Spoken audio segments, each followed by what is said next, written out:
የሙሐመድና የጌታችን የመድኃኒታችን ኢየሱስ ክርስቶስ ሰፊ ልዩነቶችን 20 ነጥቦች ልንገራችሁ። አንደኛ፣ ኢየሱስ ክርስቶስ ሰይጣን የለበትም። አጋንንትና ሰይጣንን ግን ከሰዎች ያስወጣ ነበረ።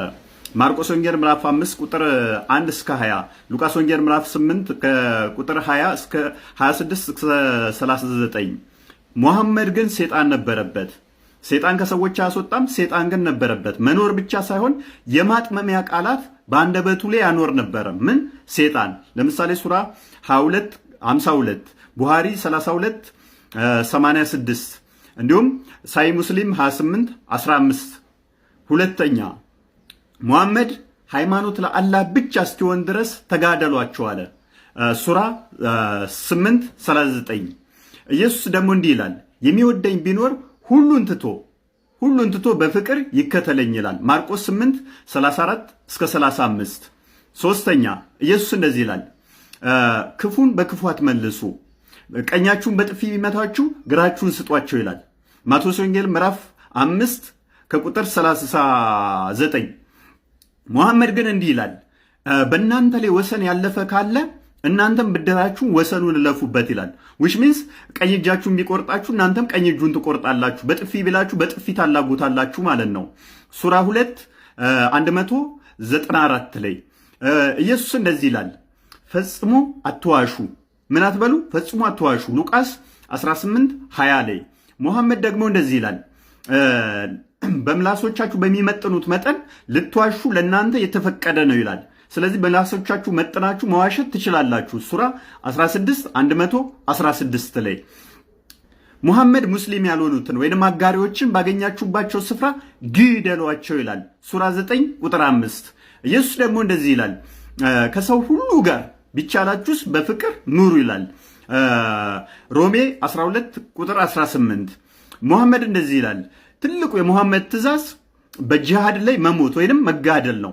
ጂሃድ መዋጋት ነው፣ ጦርነት ነው የሙሐመድ ትልቁ ትእዛዝ። ቡሃሪ 36። የኢየሱስ ትልቁ ትእዛዝ ደግሞ ጌታ አምላክህን በፍጹም ልብህ፣ በፍጹም ነፍስህም፣ በፍጹም አሳብህም ውደድ የሚል ነው። ይኸውም ማቴዎስ ወንጌል ምዕራፍ 22 ቁጥር 37።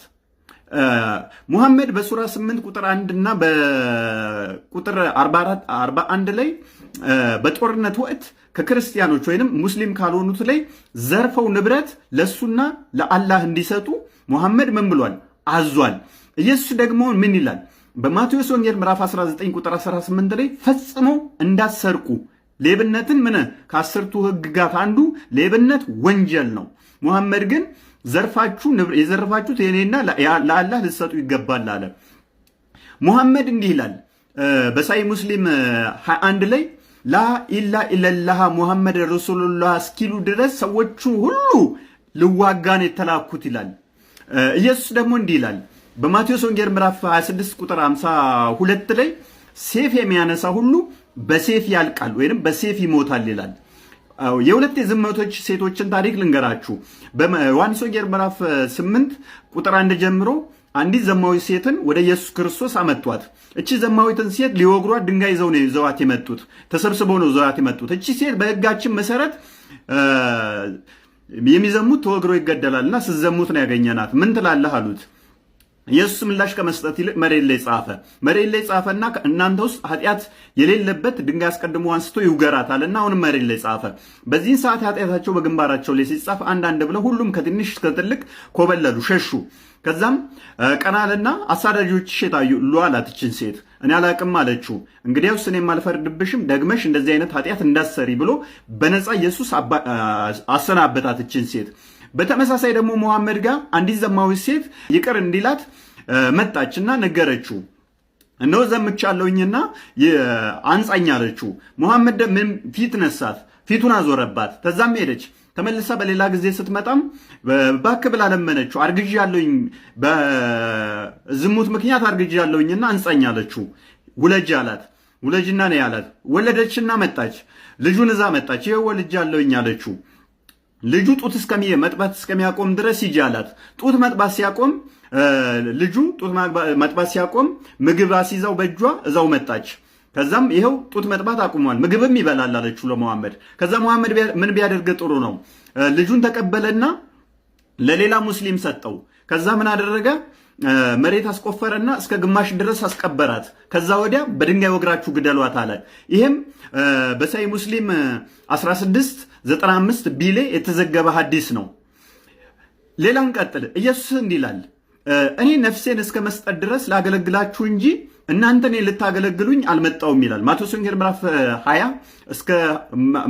ምዕራፍ 20 ቁጥር 28 ላይ።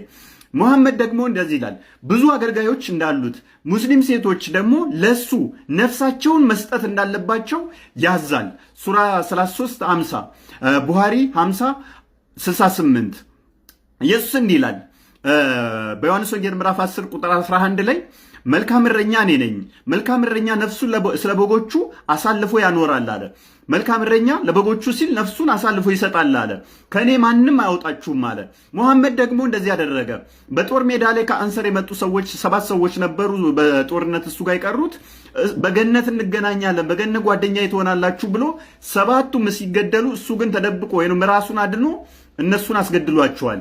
ሙስሊም ሳይ ሙስሊም 1789 ላይ ሙሐመድ እንዲህ ይላል በሱራ 5:3 ላይ አላህንና መልእክተኛውን የሚዋጉ በምድርም ላይ ለማጥፋት የሚተጉ ሰዎች ቅጣታቸው መገደል ነው ወይንም መሰቀል ነው ወይንም እጆቻቸውና እግሮቻቸውን በማፈራረቅ መቆራረጥ ወይንም ከሀገር ማባረር ነው ይላል። ኢየሱስ ግን ለሁላችን ድህነት ይሆን ዘንድ በሚቃወሙት ተሰቀለ። ሙሐመድ ስቀሉ ሲል፣ ኢየሱስ ግን ተሰቀለ ለኛ ሲል። ስለኛ ኃጢአት ሊሆን ቤዛ ሆነን ስለኛ እሱ ተሰቅሎ ደሙን አፍስሶ እኛን አዳነን። ማርቆስ ወንጌል ምዕራፍ 10 ቁጥር 45 15 21 ዮሐንስ ወንጌል ምዕራፍ 19 ቁጥር 17 እስከ 27 እና ማቴዎስ 27 ቁጥር 32 እስከ 44 ላይ ታገኙታላችሁ። ሙሐመድ በገነት ትልቅ ቦታ የሚሰጣቸው አለ በጀነት በጀሃነም በጅሃድ ላይ የተዋጉ ነው አለ። የሃይማኖት ጦርነት ማለት ነው። 18 ነው። ኢየሱስ ደግሞ እንደዚህ ይላል በማቴዎስ ወንጌል ምዕራፍ 5 ቁጥር 3 እስከ 12 ላይ ብፁዓን የሚባሉት በገነት የሚወደዱት ደግሞ የዋሆች፣ ምስኪኖች፣ የሚያስታርቁ እንደዚህ አይነቶቹ የዋህ ናቸው። እንደገና ደግሞ መንግስተ ሰማያት ለነሱ ትገባለች አለ። ከእስልምና የሚወጣን አለ ሙሐመድ በሱናን አናሲያ ላይ 40:59 ላይ ግደሉት አለ። ከእስልምና የሚወጣን ግደሉት አለ። ኢየሱስ ደግሞ ምን አለ? በፍቅር ተከተሉኝ አለ። መመለስ ከፈለጋችሁ መፍታችሁ ነው አለ። ዮሐንስ ወንጌል ምዕራፍ 6 ቁጥር 67 ላይ ንስሐ ሊገባ አንድ ሰው ወደ ሙሐመድ መጣ። ሙሐመድ ደግሞ ምን አደረገው? በድንጋይ አስወግሮ አስገደለው። ቡሃሪ 68:20 ላይ ኢየሱስ የሞቱትን ከመቃብር ያስነሳል። ዮሐንስ ወንጌል ምዕራፍ 11 ቁጥር 43 እስከ 44። ሙሐመድ ግን ያስገድላል እንጂ አያስነሳም። ኢየሱስ ነፍሱን በገዛ ፈቃዱ ሰጠ፣ ሞተ፣ ከሙታንም ከመቃብር ተነሳ፣ በሶስተኛው ቀን ከመቃብር ተነሳ፣ ተዛም አረገ። ዮሐንስ ወንጌል ምዕራፍ 19:30፣ ማቴዎስ ወንጌል ምዕራፍ 28 ከ1 እስከ 8፣ ማርቆስ ወንጌል ምዕራፍ 16፣ ሐዋርያት ሥራ ምዕራፍ 1 ከቁጥር 9 እስከ 11 የተዘገበ ነው። ሙሐመድ የሞተው መርዝ በልቶ ነው። የደም ቱቦዎቹ ተበጣጥሰው ነው የሞቱት። ቡሃሪ 44:28 ተቀብሯል፣ አልተነሳም። ኢየሱስ በቀጥታ ከአባቱና ከመንፈስ ቅዱስ ጋር ይነጋገር ነበረ። ማቴዎስ ወንጌል ምዕራፍ 3 ቁጥር 16 እስከ 17። ሙሐመድ አንድም ጊዜ ከአላህ ጋር አልተገናኘም፣ አልተነጋገረም። ትንቢት የሚመጣለትም በሄራን ዋሻ ውስጥ በድብቅ ነው፣ በጨለማ ውስጥ ነው። ቡሃሪ 3። ኢየሱስ ኃጢአት አላደረገም፣ ተንኮልም አልተናገረም። አንደኛ ጴጥሮስ ምዕራፍ 2 ቁጥር 22። ሙሐመድ ግን ኃጢአት አድርጓል፣ ኃጢአተኛም ነበረ። ሱራ 40:55 ሱራ 48 ከቁጥር 1 እስከ 2። ኢየሱስ ስለ ሴቶች አንዳችን መጥፎ ነገር አልተናገረም። እንደሚወዳቸውም እንደሚንከባከባቸውም ብዙ ጊዜ ተጽፏል። ሙሐመድ ሴት የወንድ ግማሽ ነች። አብዛኞቹ ሴቶች የገሃነም ናቸው። ሴቶች ልጆች መገረፍ አለባቸው። ሴት ልጅ በሴጣን አምሳል ትመጣለች ብሏል። ሱራ 4:34 ቡሃሪ 26:58 ላይ ሙሐመድ አንዲትም ታምራት አላደረገም። ኢየሱስ ክርስቶስ እጅግ በርካታ ተቆጥረው